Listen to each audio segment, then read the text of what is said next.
If the congregation will give me their attention, I will detain them but a short time. Our history is too well known to render it necessary for me to enter into particulars on the subject this morning.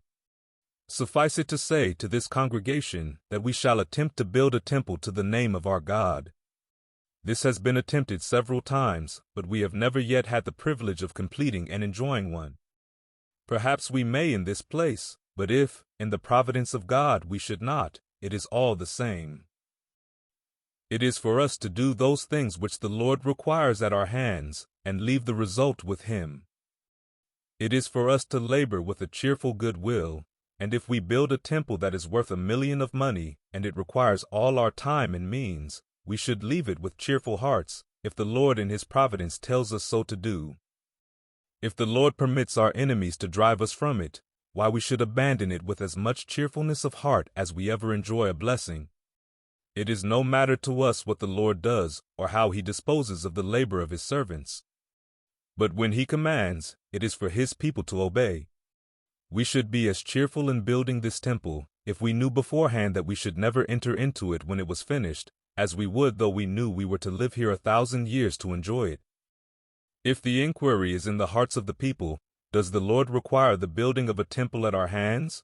I can say that He requires it just as much as ever He required one to be built elsewhere. If you should ask, Brother Brigham, have you any knowledge concerning this?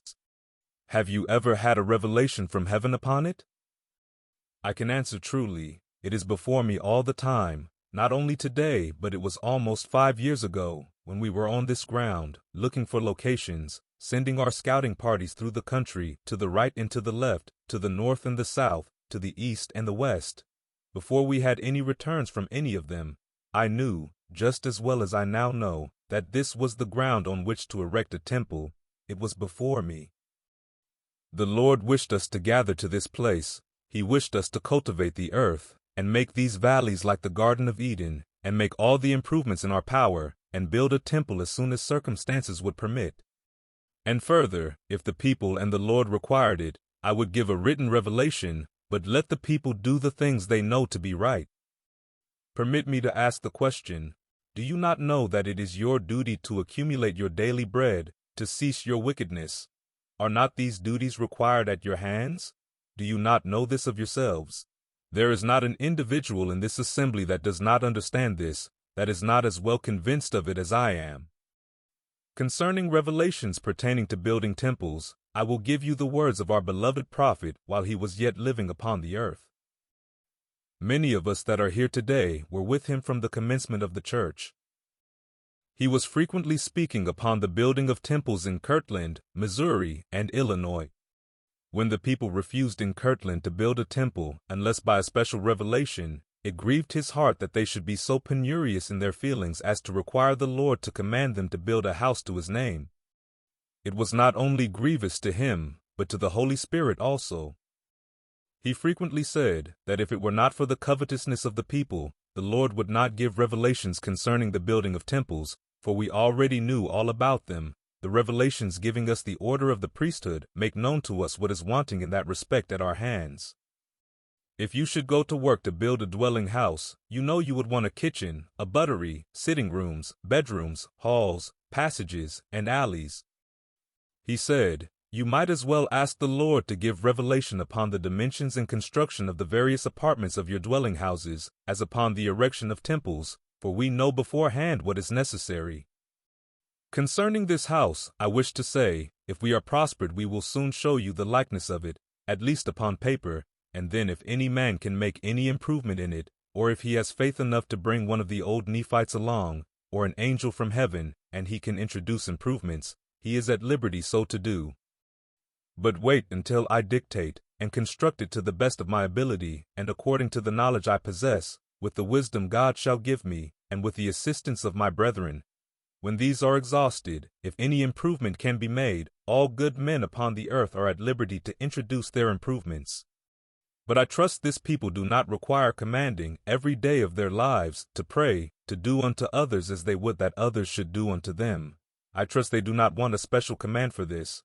If not, upon the same principle, they will not want any commandment upon the subject of building a temple more than what is before them. A few words to this people upon the principles which were laid before them yesterday in the tabernacle. One thing is required at the hands of this people, and to understand which there is no necessity for receiving a commandment every year, viz., to pay their tithing.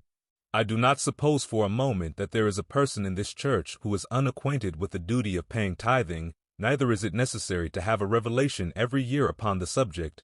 There is the law, pay 1/10. I wish to say to you, and I wish you to tell your neighbors, if there is any man or woman who do not want to pay their tithing, we do not want they should. It is for your particular benefit, and that of every individual upon the face of the earth. To me, as an individual, it is no matter whether you build a temple or not. I and my brethren have received our endowments, keys, blessings, all the tokens, signs, and every preparatory ordinance that can be given to man for his entrance into the celestial gate. The prophet's feelings were often wounded because he was under the necessity of giving commandments concerning duties that were already before the people until the temple was completed. But had he not done so, the temple would not have been built. Had he waited until the minds of the people were opened, and they were led to see and do their duty without commandment, he would have been slain before the keys of the priesthood could have been committed to others. But the Lord put it into his heart to give this power to his brethren before his martyrdom. If the people will pay their tithing, we have all the means we can ask or wish for. If the tithing is paid, we do not want the brethren and sisters to give up their surplus property, for there will be a great surplus in the storehouse of the Lord.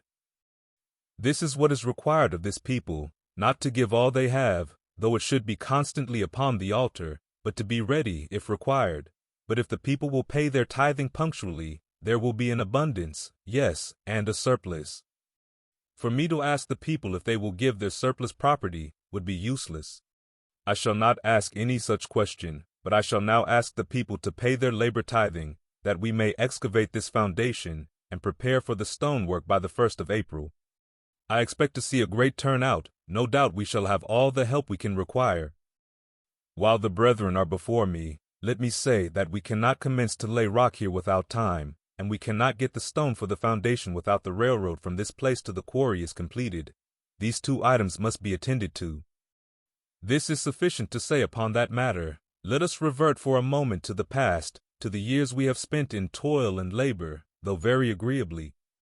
7 years ago tomorrow, about 11 o'clock, I crossed the Mississippi River with my brethren for this place, not knowing at that time whither we were going, but firmly believing that the Lord had in reserve for us a good place in the mountains, and that he would lead us directly to it. It is but 7 years since we left Nauvoo, and we are now ready to build another temple. I look back upon our labors with pleasure. Here are hundreds and thousands of people that have not had the privileges that some of us have had. Do you ask, what privileges?